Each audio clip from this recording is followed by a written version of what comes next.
Now, I got to say, this would be a very interesting pickup for the Clippers if they were able to acquire a player like Pascal Siakam. Pascal Siakam, to me, is one of those players that, gives you a lot of versatility. He gives you a lot of, length. He gives you, a lot of size in regards to, being able to move his body, move his feet on the floor and disrupt plays, cause turnovers. He will block shots, and he's just an all-around Swiss Army knife type player to me. He'll knock down a three at times. He'll give you maybe 2 out of 5 from the three-point line if he took that many.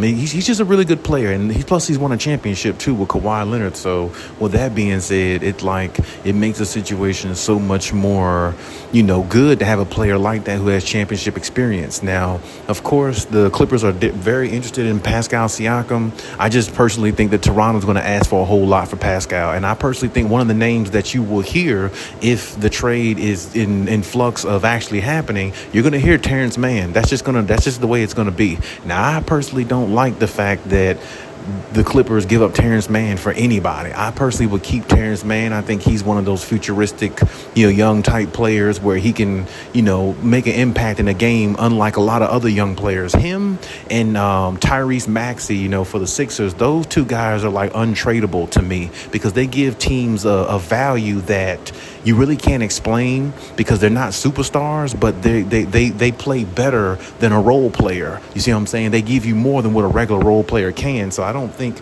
you should trade players like that. But the Clippers, if they're going to break down and do a trade like this one, I'm pretty sure they're going to have to add Terrence Mann into the mix because I don't think Toronto was really just going to go for any other piece, not unless it's like Norman Powell or something like that. They get him back or something like that in regards to the situation where they get a couple of the Clippers' future picks as well. So, it's going to be a situation where they're going to have to really make a really vast decision. And me personally, I wouldn't give up on Terrence Mann because I like what he brings. I like what he does. I like the fact that he has, that drive in him and that fierceness, that fire, that desire to win. And like I said, I love his energy, and I love the way he plays with Kawhi and PG when he's on the floor. Very unselfish.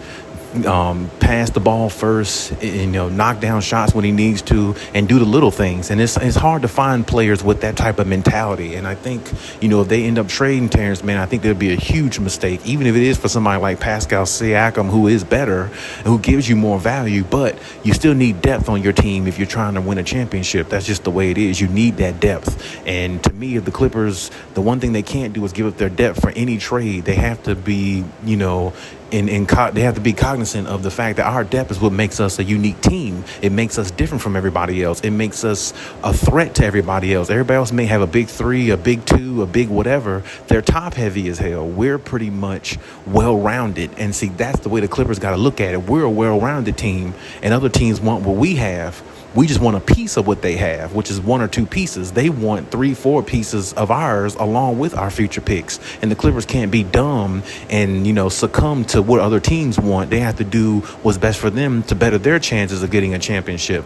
And that's how the Clippers got to think as an organization. Now, hopefully they definitely do that, because losing too many pieces, too many of the depth pieces for a player like a Siakam or whoever the Clippers might go after in a trade, it can alter the decision of Kawhi and PG staying there. You see what I'm saying? For the long term. So, the Clippers have to be very very skeptical about the decisions they make and the opportunities they go after, because there's a lot of good players out there, but it's also a lot of dumb, trades out there that can be made. It's also a lot of mistakes out there that can be made. You can get tricked into getting a player who you think that's going to help you, but you gave up too much of your depth to better and help yourself in the long run of winning a championship.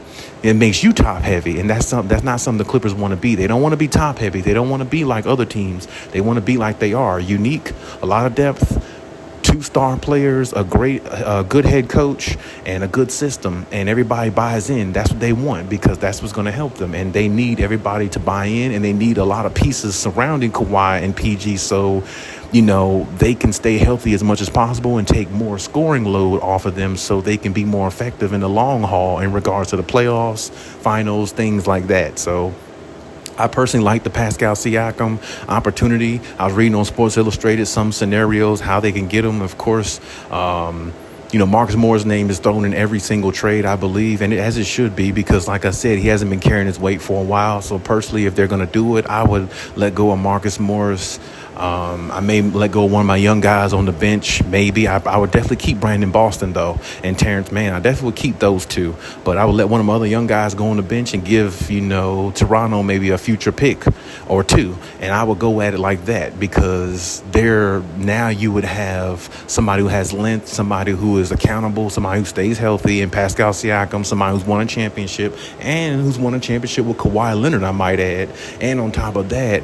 Like I said, his championship DNA can spread throughout the team just like Kawhi's does. And if they keep Norman Powell, just like his does. And that's just what you want to have. You want to have those veteran guys or those guys who won championships to help get you over the hump as a team overall. And I think, adding Pascal Siakam, his game has got better since he's played with Kawhi Leonard, since they won the championship in 2019. He's just very underrated because he played for the Toronto Raptors, where there's no superstar there no more. But he's still got a lot of good, gameplay in him. And I think he's a very, very good young player. And I definitely think, if they added him to the Clippers, it would make things a lot more difficult in the West, more than what people might even put on, simply because he's a champion, he's won, and he knows what it's like to play at the highest level. So let's just see what happens and see if they go after him. But hey, leave any comments in the comment section. Let me know what you think, and we'll talk about it.